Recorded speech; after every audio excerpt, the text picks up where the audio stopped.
Good evening from Doha, Qatar, and the 2022 FIFA World Cup draw. We are joined by the head coach of the U.S. men's national team to discuss the draw in which the USA was drawn into Group B with England, Iran, and the winners between Wales, Scotland, and Ukraine.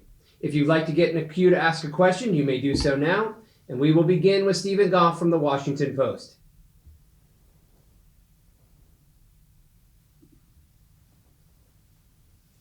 Hey, Greg, I'm sure it's been a whirlwind 48 hours for you.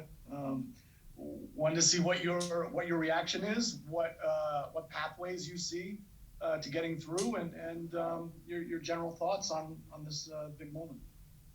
No, it was great to take part in it. Really, when you think about just what a big event the World Cup is, and then dial it back to the draw. I mean, they did it. It was massive. It was a huge event, really well done, and really exciting. Exciting to be with all of the coaches and talk to some of my colleagues, and then obviously see the draw. And it was amazing to get England in our group. I think that's a game that always has a lot of attention around it because of England and their fans and their established place in soccer. And then we have Iran, which is a difficult opponent, given they've finished first in their group in qualifying in Asia, the first Asian team to qualify, besides Qatar. Scored a lot of goals, dangerous team, and then the unknown of Scotland, Wales, or Ukraine. And Scotland and Wales are pretty similar in terms of how they're approaching the game, but then Ukrainian is completely different. So some challenges there, but overall positive. Looking forward to competing. Next will be Brian Strauss from Sports Illustrated. Thanks, Michael. Hey, Greg, good to see you again. Hey, Brian. On the surface, it seems like you and Gareth Southgate may be kind of kindred spirits in a way, presiding over sort of a generational change. You guys both care a lot, talk a lot about culture, care a lot about culture. What's your relationship with him like? And do you kind of see some despite the status of the individual teams in some ways in the world, you see some similarities between the way you guys approach things? No, absolutely. And, Gareth was the first person I reached out to outside of former U.S. coaches. And the reason why is because I saw a lot of synergies or similarities between, the team that he took over and the team that we took over. We knew it was going to be a new generation of players coming through. We knew we were going to be working with a very young group. I thought it was important to establish a strong culture within the team. And I picked his brain early on in 2018 even, end of 2018. As soon as I got hired, my first trip over, I met with him and we talked at length, and we stayed in touch ever since then. I consider him an excellent coach and have a lot of respect for what he's done with the program. Next will be Doug McIntyre from Fox. Thanks, Michael. Greg, you kind of alluded to this in your opening comment there. You play England second. There's a chance you play Wales or Scotland. Facing a British team potentially in the first game, how much might that help playing England just from a style point of view, the way they're going to approach it? Curious if you could touch on that. Thanks. I think England has a ton of quality, right? Their team, is 5, 6. If you look at their right backs alone, I mean, it's insane. Right, you start with Trent Alexander-Arnold, you go to Trippier, you go to Kyle Walker, you go to Reece James. I mean, you're going Wan-Bissaka. They have 5 right backs that are playing at some of the biggest clubs in the world. So they're a different animal as far as I'm concerned in their player pool depth. I also think their style of play has evolved a lot, and so I wouldn't make too many comparisons. Wales is a solid team. We played them before. You guys saw that friendly, and they were a difficult team. They were missing Gareth Bale in that game and a couple other players. So that's going to be a difficult game if Wales happens to go through.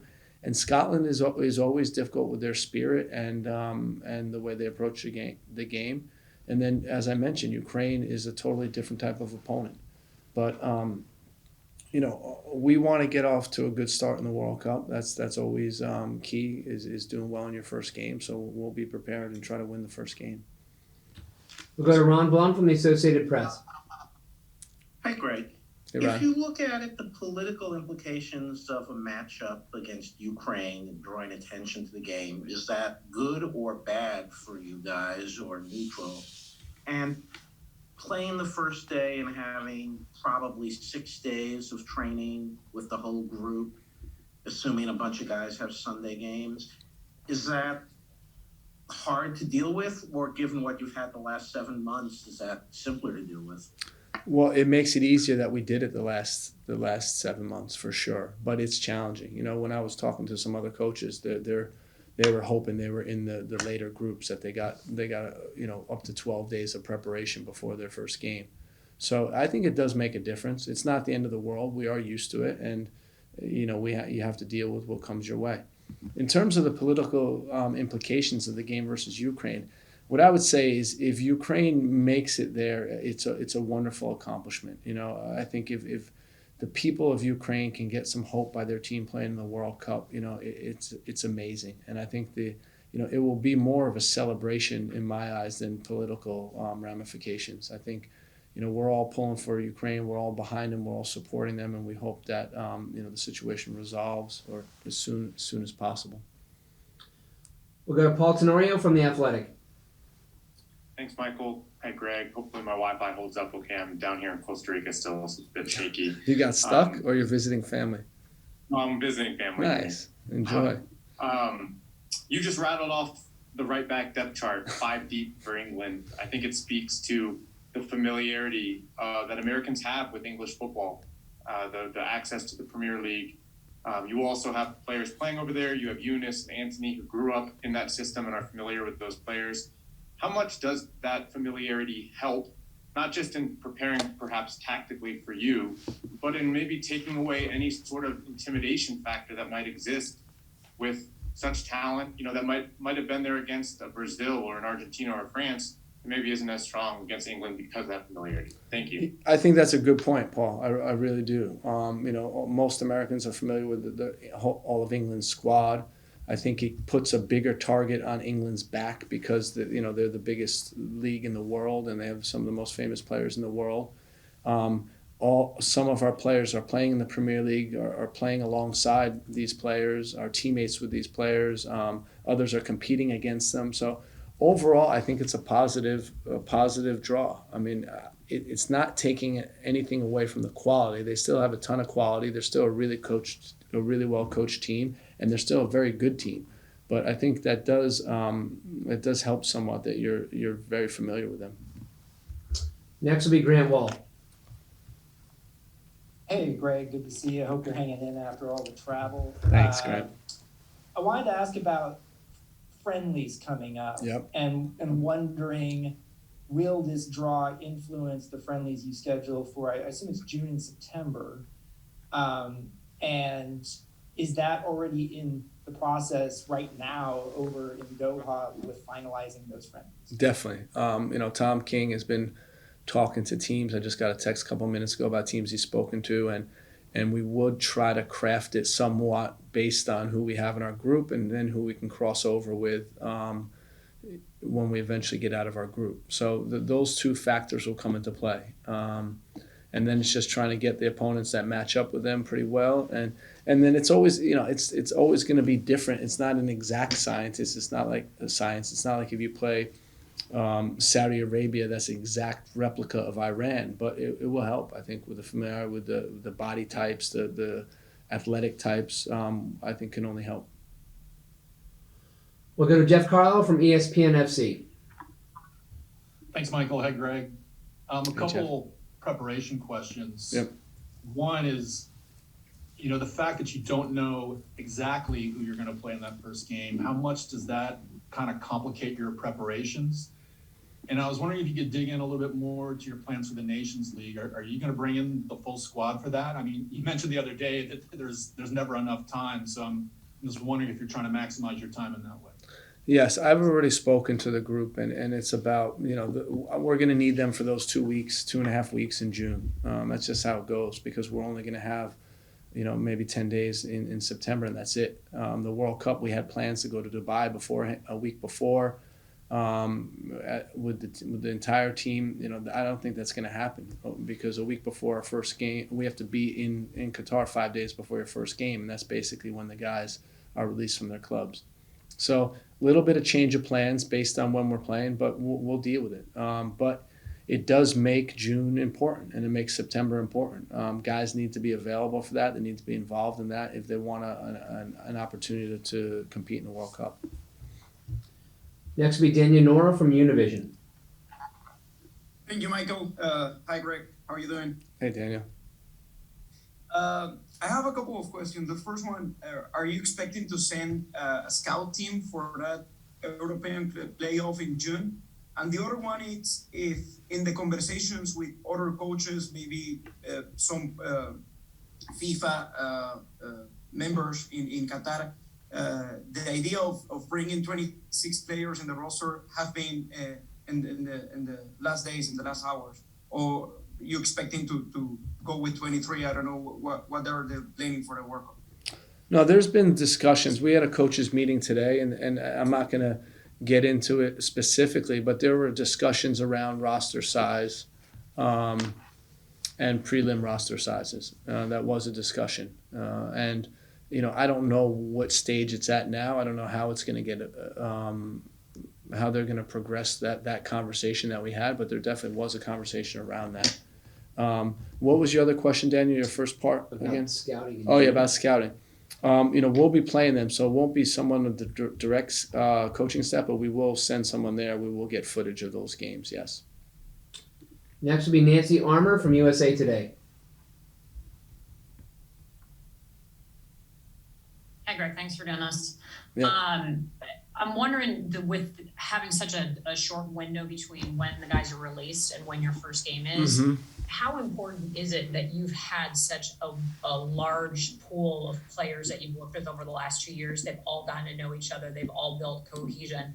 You won't have to kind of do that on the fly when you get there. So I'm wondering how important that is. Yeah, the team culture side of it is important, and it's a strong group. It's a tight knit group, and we've been intentional about how we've been forming these relationships over these last 3 years, and the team's in a good spot when it comes to that. We'll never have enough time on the field, which is a shame, but that is what it is, and we're going to have to be really effective in these weeks in June.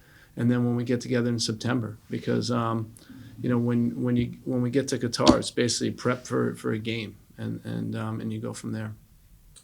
We'll go to Charlie Bone from MLSsoccer.com. Hi, Greg. The political elements of the possible Ukraine matchup are one thing. Iran is quite another. I know you weren't on the team at that time, but the '98 meeting certainly had a lot of overtones there. And I wonder if you could speak on your memories of that, watching that during your own playing career, and how that complicates possibly matters for your team. Yeah, I was asked at length about that with the international press just a while ago in the mixed zone. And, I remember that well. I was actually doing a commentating for a Dutch TV station when I was in Holland. I ended up being an alternate on that team and went to the pre-camp and didn't go to France. But I think the point is that was, I think, the first time we competed against them. Michael, is that correct? Give me 1 second. Yeah, and coming off of political tension between the two countries and the governments and stuff was, it was a way to say, us on the soccer field, we're still friends. So we're, no matter what's going on with the governments, we can be friends. And I think since then, I'm not sure the tension is what it is. And if we were friends back in '98, 24 years later, I don't see it any differently. I think, we have a ton of respect for Iran and their team. And, we don't see them as rivals. We see them as colleagues and two teams that are competing in the World Cup and trying to do well for their country in the World Cup. Thanks. Yep. Greg was correct. That was the first time that we played against Iran. Thank you for fact checking that, Mike. I wasn't going to get it wrong again. Next will be Jonathan Tannenwald from the Philadelphia Inquirer. Thanks, Michael, and thanks, Greg. I should say the seat at the table here for Nancy while I'm sitting in Minneapolis. you know, it's about England. You mentioned it a little bit at the top.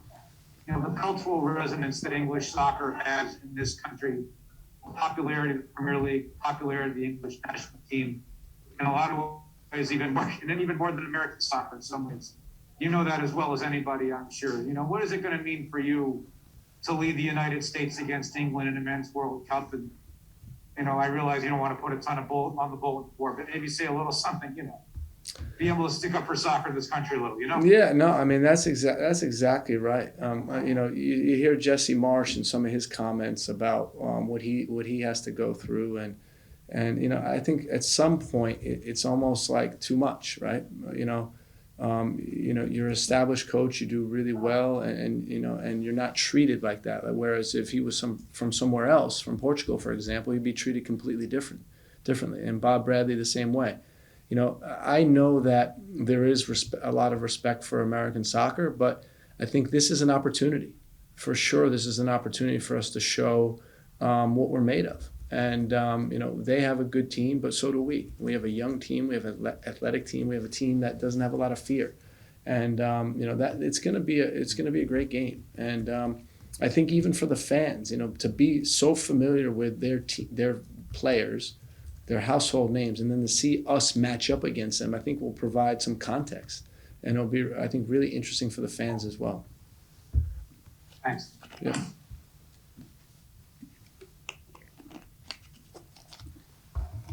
Apologies, 1 second.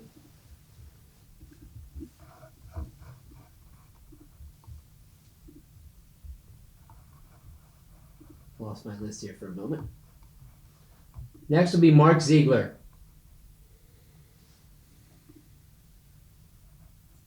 Hi, Greg. I wanted to ask you, your first two opponents are European teams.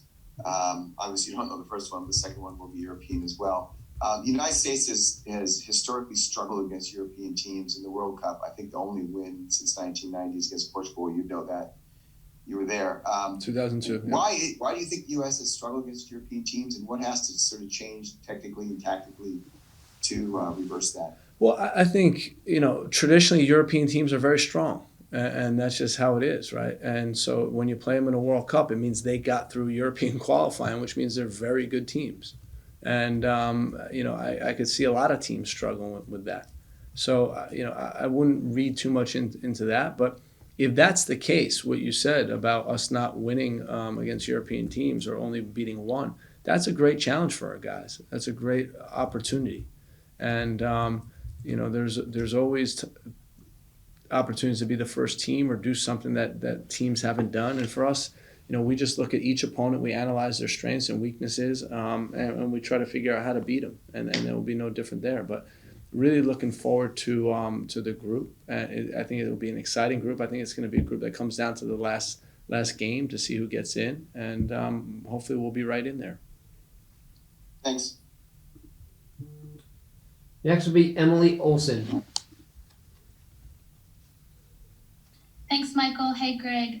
On a personal note, we saw Didier Deschamps on the draw.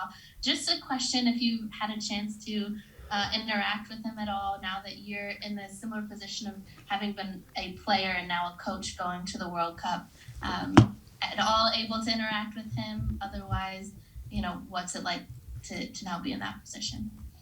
No, we were, you know, we just had a coaches meeting for 2 hours where we're all interacting, and he was in it, and it was nice to get to talk to him and see him. But, you know, this is a guy that's won a World Cup as a player and won a World Cup as a coach. You know, there's a huge difference between us, but it's an honor. It really is. I mean, you know, my love for U.S. soccer and my commitment to U.S. soccer started when I was a young kid, and I was fortunate enough to be able to play for the national team in a World Cup, and now really fortunate to be able to coach a team in a World Cup. And it's a humbling feeling, but it's also you know, a feeling of tremendous pride. And you know, we desperately want to do well for our fans, for our public, for our country, and that's why we put in the work we do, and that's why we're so excited to be back at the World Cup. We'll go to Paul Kennedy from Soccer America. Greg, all the European teams will have Nations League in June and in September. will you try to get a game right on the edge of the window like we did last year with Switzerland, or is that just too difficult because you have 4 games in June also? No, we can't add. We won't add a 5th game. There could be a potential to add someone in the beginning of that window, like you're talking about, and we just have to see how that works. The issue is going to be we're going to be stateside, and it's just figuring out the opponent. There's a good opportunity to play a strong South American team, and then trying to figure out what that next team looks like, whether that's an African team or an Asian team to kind of round it out. So. We'll see how that works, and then September we have to be targeted with who we pick because you're running out of opportunities, and most likely we'll look for two opponents that match up with us well. We do have Weston McKinney standing by, so we will finish with Gregg and Andrew Jones. Thank you, Michael. Gregg, first want to talk to you and Michael about the travel schedule as Gregg alluded to that you two have undergone from Costa Rica to DC and now to Qatar, as well as your thoughts, as you mentioning Iran and going in that coaches meeting in regards, you had Ali Dié on stage, and if you had a chance to talk to Iran's manager with the quality that they have with Sada Samoon, as well as a few others, Aurelio Jaglabash, and how will you watch North Carolina tomorrow night? Andrew, that's the elusive 3-part question. We've never had that before. Well done on that. That's amazing. Ibis would be proud. Yeah, you one-upped Ibis. All right, let me work through this for a sec. Okay, the flight was crazy. I don't even know what day it is, but I'm going on fumes, and it's a positive type of fumes that you're going on. You know, I'm at the World Cup draw. You know, I'm not complaining right now about being tired. We're super excited. It was great just interacting with everyone and going to that coaches meeting and being involved, seeing how FIFA works with their events. They absolutely do a first-class job. So that's been great. You know, I'll have time to sleep when I get back. I'm not worried about it right now. Second question, I didn't have a chance to interact with Ali Dié, but you know, I remember watching him at Bayern Munich and in his time in Germany, and a fantastic goal scorer, fantastic player. And just you know, Iran in general, I think is going to be a great challenge for us. I'm a little bit nervous that, you know, the public or the media may take Iran lightly, but it's not a team to take lightly. It's going to be a good opponent. So overall, it'll be a strong group. When you add that European team to it, it's going to be a well-rounded group, and it's going to be difficult to advance. But that's a positive because I think everyone's going to be battling, and like I said, I think it will come down to the last game. The last part of the question is, you know, I'm pretty sure, I'm positive I'm going to be flying during the game. So what I'm going to do is I'm going to purchase the internet Wi-Fi, and I'm going to try to get the game on there. And if I can't get it, I'm just going to be following the score ticker. And then when I land, they'll have won, and then I'll focus on Monday night, watching the game live Monday night, the final.